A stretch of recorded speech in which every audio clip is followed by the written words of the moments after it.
Bonjour à tous, alors aujourd'hui je vous propose un format vidéo différent car il est basé sur un échange en visioconférence que j'ai eu avec un expert qu'on va découvrir juste après sur le thème 10 questions autour de l'impression photo. Alors cette vidéo a été motivée par les nombreux échanges que j'ai avec beaucoup d'entre vous qui se posent énormément de questions autour de l'impression photo et c'est tant mieux car vous savez à quel point je défends l'idée qu'il faut imprimer nos photos car c'est le meilleur moyen de les apprécier. Alors pour cette vidéo, j'ai tout simplement fait une sorte de conclusion en faisant l'extraction de 10 questions les plus souvent posées et on va aller ensemble chercher les réponses auprès de cet expert qu'on va découvrir maintenant.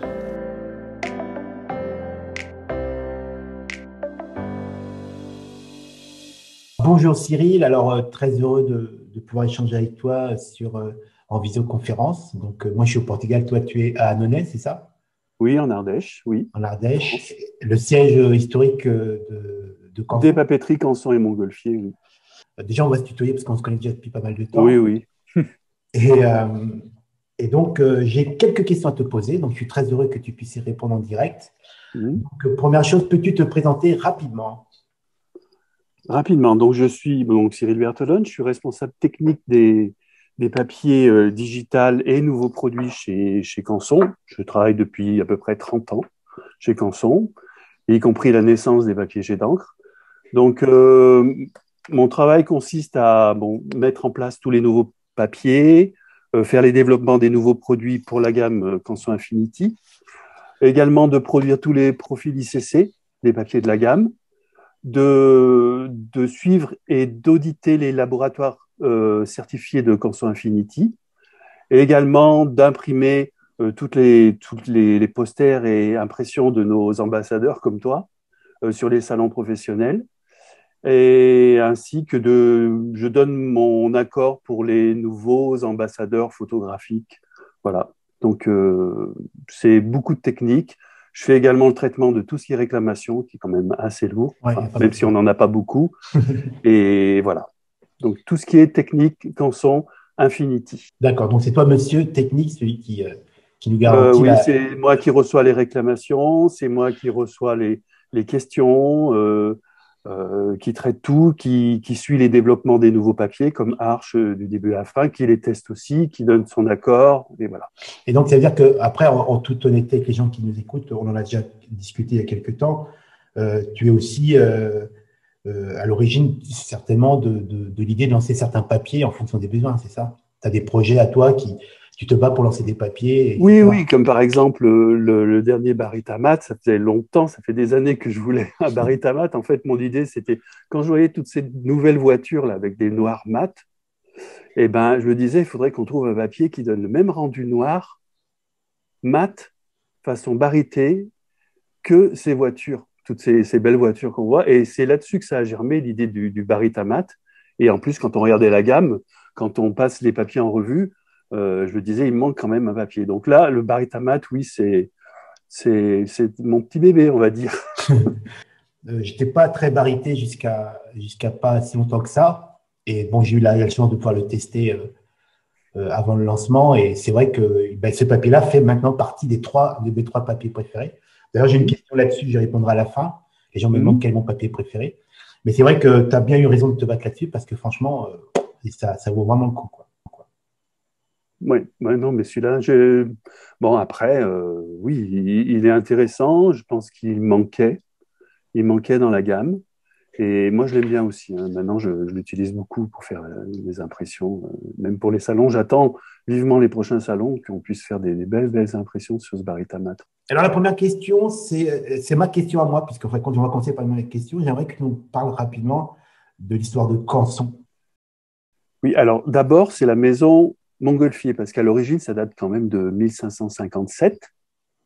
C'était Jacques Montgolfier, qui était un papetier, qui s'était établi dans le Beaujolais, qui est arrivé qui a fait plus ou moins un début de papier avec un moulin à papier et ses enfants, Michel et Raymond, sont venus s'installer à Annonay, en Ardèche, à Vidalon, en fait, parce qu'ils avaient connu une femme et puis ils sont tombés amoureux, et enfin un des deux, et donc ils sont venus Par de s'installer cœur, quoi. voilà, à Vidalon, hein, et c'était les Montgolfiers. de ces deux personnes qui étaient Michel et Raymond, ils ont eu des enfants qui s'appelaient Joseph et Étienne, montgolfiers, qui ont inventé la montgolfière à Annonay en 1782. Donc la première montgolfière, elle s'est élevée dans Annonay, la région. Enfin, elle était pas, il y avait personne dans cette montgolfière. C'était un ballon d'air chaud qui est parti du centre d'Annonay, qui allait se poser dans les collines. Et là-dessus, la montgolfière a été inventée. Parce que justement, je l'ai su en discutant avec toi, sur le logo Canson, le petit symbole, c'est une Oui, montgolfière alors. exactement. Donc en fait, eux, ils ont racheté un moulin à papier. C'est Joseph et Étienne, à peu près en même temps, l'année d'après, qu'ils aient inventé cette montgolfière. Et cette papeterie est devenue une manufacture royale. Donc là, ils ont commencé à vendre beaucoup, elle a été reconnue, etc. Et ça a perduré jusqu'en 1801 à peu près, où à la mort d'Étienne, un des deux montgolfiers, il y a un gendre qui s'appelait de la Lombardière, c'est un quartier d'Annonay aussi, de la Lombardière de Canson qui lui a succédé et qui a donné le nom de cette marque Canson. Et c'est devenu les papeteries Canson et Montgolfier. Et c'est pour ça que cette montgolfière, elle fait tout le temps, elle fait partie intégrante de la marque Canson. Et quand on voit Canson, on voit une montgolfière. On va rentrer un petit peu plus dans le vif du sujet maintenant. Oui. Alors, à quoi correspond la dénomination RAG, R-A-G? Alors, rag, à l'origine, ça veut dire chiffon. En fait, à l'origine, quand on faisait du papier, on prenait des chiffons, on prenait pas des t-shirts, mais et on les broyait. Et c'était du coton. Et on s'en servait pour faire le papier. Et donc, rag veut dire chiffon. Et c'est comme si on disait coton ou cotton en anglais. C'est-à-dire que tous les papiers qui ont la dénomination comme le platine RAG, qui est un de mes papiers Rag, préférés, ça veut dire que c'est de la ils sont fibre de coton. 100%, ils sont 100% coton. C'est pas de la cellulose. Non, non, non, c'est du 100% coton. Rag, c'est 100% coton. Après, les autres papiers, c'est ce qu'on appelle les papiers alpha-cellulose, qui, eux, c'est de la cellulose, hein, c'est des fibres courtes ou des fibres longues, suivant ce qu'on veut avoir comme caractéristique dans le papier, qui sont issus de résineux ou de feuillus. Et voilà, et donc c'est à partir de là qu'on fait des papiers alpha-cellulose. Donc on a les papiers 100% coton et les papiers alpha-cellulose. C'est quoi le papier Barita? Alors, Barita, c'est un papier dans lequel on ajoute du sulfate de barium. Le sulfate de barium, c'est une charge minérale blanchissante qui était utilisée traditionnellement dans les papiers photo argentiques. C'est une charge, on l'utilisait parce que c'est une charge pérenne et qui garde sa blancheur dans le temps. Donc, elle n'évoluait pas et ça évitait de mettre des azurantiques. On reviendra après aux azurantiques. Et donc, les papiers barités sont des papiers photo sur lesquels on ajoute une couche de sulfate de barium et qui permet d'avoir les rendus des papiers argentiques d'antan. C'est vraiment une continuité des rendus argentiques grâce à ce système-là. Voilà. D'accord. Parce que ça fait 30 ans que tu bosses sur Canson, c'est-à-dire que tu as connu l'avant numérique, les papiers basés avant tout sur argentique, etc. Bien sûr, oui. Oui. Il a fallu donc adapter les papiers qui ciblaient l'argentique au numérique. C'est ça, il y a eu tout un travail ou pas? Oui, parce qu'avant, on avait les papiers photos qui étaient vraiment des extraits des polyéthylènes hyper brillants, etc. Et on avait les papiers mat. Et il n'y avait pas encore de besoin pour le Beaux-Arts d'avoir des papiers qui avaient les mêmes rendus photographiques que les papiers photo argentiques, quoi. Ah, parce que les gens qui me connaissent, avant d'être formé par les Gobelins il y a maintenant une trentaine d'années, j'ai fait un cursus Beaux-Arts. Hein. Donc j'avais tous mes raisins, j'avais toutes mes photos, enfin j'avais tous mes dessins, c'était sur du papier Canson. Et c'est-à-dire qu'à un moment, il y a eu tout un travail pour permettre d'avoir la même qualité avec l'ère du numérique par rapport à l'argentique. Exactement, oui. Donc, ça n'a pas dû être simple tous les jours d'adapter. Est-ce que tous les papiers ont pu être adaptés? Non, pas tous, parce qu'enfin, on part souvent sur des bases de papier dessin, des aquarelles, etc. Et après, on essaye de les adapter s'il y a vraiment un marché au papier photo, jet d'encre. C'est-à-dire que la nouvelle gamme Arch, il y a une Arch dans les trois que j'ai pu tester, il y avait Arch Aquarelle, c'est ça? C'est une adaptation d'un ancien papier aquarelle dessin? C'est exactement les mêmes papiers que pour le dessin et la peinture aquarelle. Donc, les bases sont les mêmes. La différence, c'est que Euh, on a adapté, on adapte une couche qui n'est pas faite pour peindre au pinceau ou pour dessiner.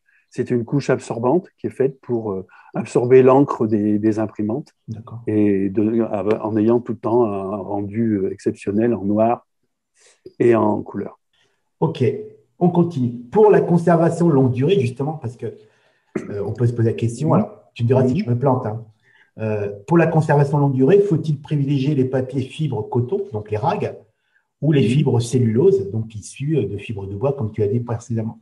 Alors, on parle de résistance à la manipulation, résistance à de la texture du papier dans le temps et à l'écrasement, etc. Alors, moi, je n'ai pas vu d'études pour l'instant qui montrent que les papiers coton résistent plus dans le temps que les papiers alpha-cellulose. Après, ça dépend dans l'alpha-cellulose si on met beaucoup de fibres longues ou de fibres courtes. Le principal, concernant la tenue dans le temps, on est plus sur les compositions et l'ajout de produits chimiques qui se détériorent dans le temps. Donc, on est surtout aussi sur le pH. Pour les papiers alpha-cellulose, on arrive à mettre des réserves alcalines pour éviter que le papier il devienne acide et qu'il se dégrade dans le temps. Pour le coton, par naissance, le coton, il tient dans le temps. Mais pour la tenue des impressions, etc., les encres en font 90%. Après, il faut que le papier ne soit pas acide. Ouais. Et puis après, bien sûr, on met des produits pour éviter que ça bouge dans le temps. Et aussi, on essaye de ne pas mettre d'azur optique, mais ça, on en parlera aussi après. Et souvent, les papiers 100% coton n'ont pas d'azur optique. Un collectionneur va acheter un tirageur à certain prix, il faut quand même qu'il ait cette garantie de conservation parce que souvent, c'est pour que ça dure 10, 15, 20, 30 ans. Donc, c'est-à-dire qu'en fin de compte, ce qui va faire la qualité de conservation, ce n'est pas forcément le papier, c'est plus la qualité de l'encre. Oui, ça, et puis des adjuvants qu'on met dans le papier. Donc, normalement, tous nos papiers, que ce soit des alpha-cellulose ou des cotons, ils sont traités avec certaines normes dans la conservation. Et puis, bon, Canson a toujours été habitué à faire des papiers qui tiennent dans le temps. Et là, on retrouve encore des papiers qui n'ont pas bougé, qui ont des dizaines et des dizaines d'années, qui ne sont pas faits forcément en coton et qui ne bougent pas. C'est vraiment l'utilisation des encres pigmentaires. Et les encres pigmentaires, maintenant, elles tiennent, voire même des centaines d'années. Et donc, non, il n'y a pas de problème de conservation des œuvres si elles sont imprimées dans les bonnes conditions avec des encres pigmentaires. Et nos papiers sont traités justement pour durer dans le temps. Et là, il n'y a pas de souci. Dans les papiers proposés, on peut choisir un papier plus ou moins blanc. Quel procédé utilisez-vous pour définir la blancheur de vos papiers? Alors, tout d'abord, c'est la pâte de bois ou du coton. Parce que la matière première, la principale matière première, c'est quand même la pâte de bois. Donc, on essaye de choisir déjà des pâtes de bois qui sont les plus blanches possibles. Donc, il y a différents types de qualités de pâtes, comme de coton. Et donc, on utilise ces pâtes de bois. Ensuite, il y a les charges minérales que l'on met à l'intérieur, parce qu'on ne met pas uniquement de la pâte de bois. Il y a à peu près 20% de charges minérales dans les papiers. Je dis 20%, mais ça peut être plus, ça peut être moins. Les charges minérales, c'est des talcs, ça peut être des kaolins, c'est des charges qui permettent de donner un peu d'opacité au papier, un bon rendu. Quand on regarde par transparence devant une fenêtre, ça donne un aspect qui n'est pas floconneux. Donc ça, c'est les charges. Et après, suivant les types de charges et la pâte, on obtient un niveau de blancheur. Alors après, il y a certaines charges qui sont plus ou moins blanchissantes. Comme ça peut être, par exemple, on parlait du sulfate de barium, donc qui est quelque chose qui est surtout utilisé dans les papiers photos, qui est très cher. On entend beaucoup parler en ce moment du dioxyde de titane. Le titane, c'est un pouvoir de blanc qui est énorme. On s'en servait, on s'en sert plus dans les papiers. Bon, ils ont déjà de coût, et puis aussi maintenant de normes au niveau sécurité, parce que c'est un produit chimique maintenant qu'on commence à regarder de près. Et après, la dernière partie, c'est l'utilisation d'azurant optique, qui en fait, c'est un produit chimique qu'on met dans le papier qui va rendre le papier visuellement plus blanc. Justement, avant de commencer les azurs optiques, on va rebondir sur la question numéro 5, que je prends de l'avance. Certains papiers sont indiqués comme utilisant les azurs optiques. C'est quoi les azurs optiques? Donc, je disais, c'est un composant chimique qui est inclus dans le papier pour rendre le papier plus blanc et plus lumineux. Les azurants optiques sont visibles. Je vous donne un exemple, enfin je te donne un exemple. C'est quand on va en boîte de nuit, il y en a certains qui ont des t-shirts blancs, qui réfléchissent énormément, on voit que ça, et d'autres, on a l'impression que leur t-shirt est jaune quand ils passent sous lumière UV. Alors, je vais partager mon écran parce que tu m'as envoyé un truc. Donc voilà, dans les azurants optiques, fonctionnement des azurants optiques. Je vois visible spectrum sur ton schéma. Voilà, ça c'est le spectre du visible. Donc on voit que ce que voit l'œil humain, c'est des longueurs d'onde hein, pour tout ce qui est même son, etc. Et les longueurs d'onde visibles par l'œil humain sont comprises entre 380 et 780 nanomètres. Donc on voit bien, toutes les couleurs visibles par l'œil humain sont représentées par l'arc-en-ciel.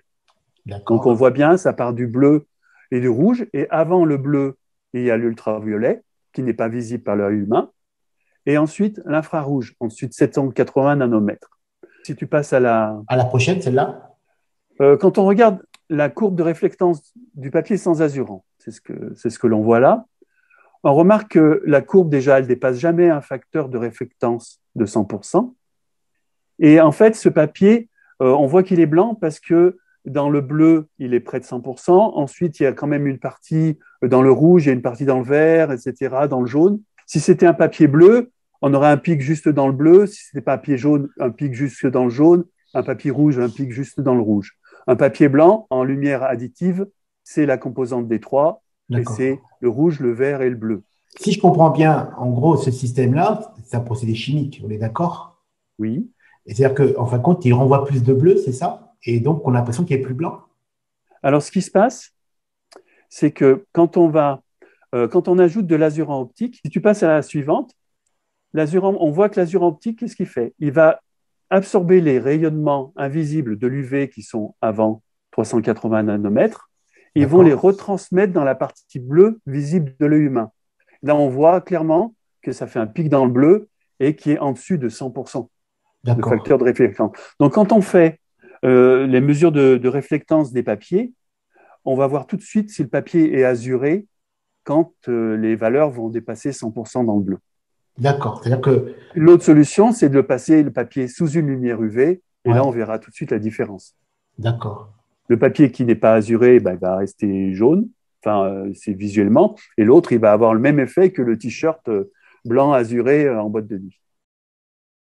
Parce que là, sur ton dernier slide, avantage papier plus blanc, plus lumineux, inconvénient jauni dans le temps. Et justement, ce qui est plutôt pas mal, puisque on retombe sur la question suivante. Pour mes tirages d'art, exposition, vente, dans un souci de durabilité de la qualité de mon tirage, faut-il éviter ou privilégier les papiers utilisant les azurants optiques? Bien sûr, il faut pas utiliser des papiers, il faut des papiers non azurés. Alors, on dit jauni dans le temps, mais en fait, ce qui se passe, c'est que on ne peut pas dire que le papier jaunisse dans le temps, mais c'est l'azurant optique qui disparaît. On a l'impression qu'il revient jaune dans le temps par rapport à sa teinte d'origine, mais c'est surtout qu'il reprend sa couleur naturelle. Si on peut, parce que tous les papiers ne sont pas sans azurant. Non, on voit beaucoup tous les papiers photos, les satins, ce qu'on appelle les extrudés polyéthylènes, et il y a énormément d'azurant dedans parce qu'il y avait une demande passé un temps d'avoir des papiers très très blancs. Mais là, on essaye, nous, de compenser. Par exemple, dans la dernière gamme Arch, on a réussi à augmenter la blancheur du papier sans azurant en utilisant des nouveaux pigments qui ne sont pas des dioxydes de titane, mais des pigments minéraux dans ce style-là, et qui permettent d'obtenir une blancheur supérieure. Et du coup, ce qui a permis aussi de gagner en Dmax noir et en gamut des couleurs. Donc, pour répondre à la question qui m'a été posée, de toute façon, je vais laisser la réponse, mais comme ça au moins c'est confirmé. Si on peut éviter, on évite les azurants. Ah oui, on évite des azurants. Et d'ailleurs, c'est pour ça que maintenant, dans toutes les marques, presque tous les papiers Fine Art 100% coton, ils sont tous dépourvus d'azurant optique. Justement, tu l'as vite fait abordé. Là, comment procédez-vous pour obtenir des surfaces plus ou moins brillantes ou mates? Alors, c'est complètement dépendant de la couche. Comme je disais, entre le platine et puis le rack photographique, c'est la même base. C'est une base 100% coton mat, enfin, c'est un papier. Et en fait, le rendu photo est obtenu en fonction des pigments, pas des pigments, des silices que l'on met à la surface du papier, la couche absorbante. Pour les papiers photo, on entend souvent parler de couches microporeuses. On arrive à lire ça. C'est que, en fait, les pigments, les silices qui ont des surfaces absorbantes énormes, elles sont très très petites. Donc il y a la base du papier. On prend la même base de papier sur un papier mat. On applique une couche mat avec des silices qui sont quand même assez grosses, donc qui vont bien couvrir le papier. Et c'est pas du tout les mêmes silices que pour les papiers photo. Et entre les deux, un papier photo, on va mettre des fois une couche brillante et ajouter à ces silices très très fines font que le rendu va être brillant. D'accord. Alors pour avoir encore plus de brillance que l'on voit sur les satins et les high gloss et les photogloss, alors là il y a une extrusion polyéthylène entre. Donc il y a du papier alpha cellulose, il y a une extrusion polyéthylène qui fait qu'on a une surface très très lisse et brillante, et ensuite l'ajout de silice microporeuse fait que, comme les silices sont très très très fines, on garde quand même la brillance qui est dessous, et on a des papiers très très brillants. C'est vrai que par exemple le high glossy là, que j'ai eu en test, le high gloss, oui. Ouais. Pour une photo de mon canon de New York, c'est vrai qu'il pète sévère au niveau du brillance. Oui, donc ça c'est très très brillant. Pour la conservation longue durée, parce que c'est vrai que beaucoup de gens me posent souvent la question, on se soucie de conservation en fait. C'est vrai que quand tu vends des tirages d'art, tu es quand même soucieux de sa conservation.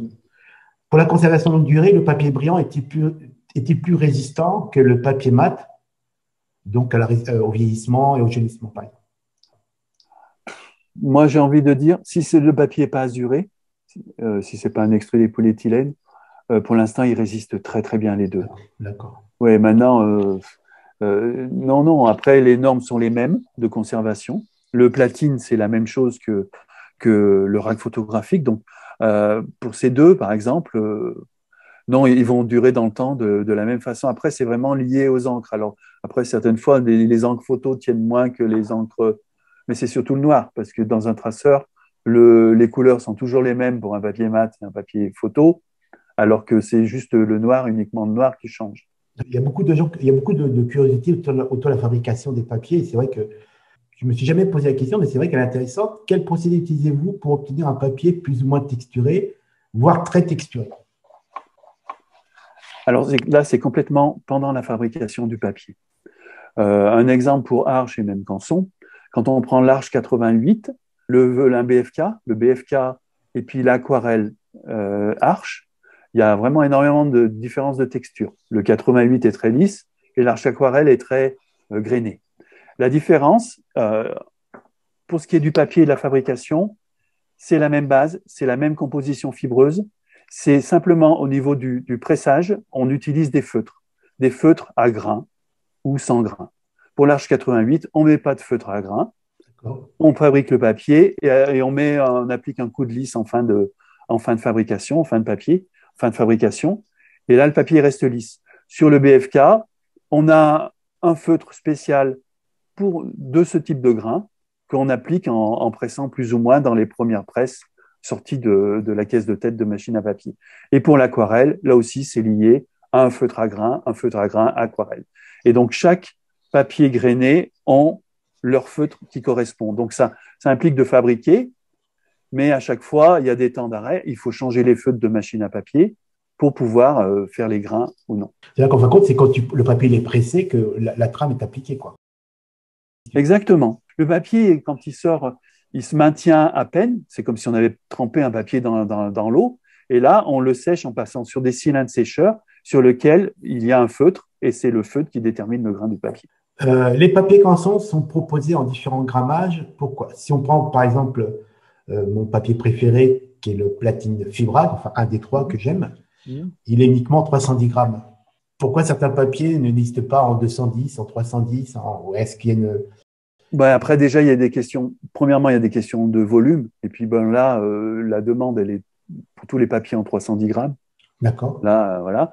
Ensuite, on part aussi également des bases de papier existantes. Donc, on part, chez Arches, par exemple, on part sur des bases de papier qui est faite pour pour le dessin et ensuite on l'adapte au jet d'encre. Donc souvent, c'est des papiers 300 grammes ou 290 grammes, fabriqués en 290 grammes, plus 10 grammes ou 15 ou 20 grammes de couche jet d'encre.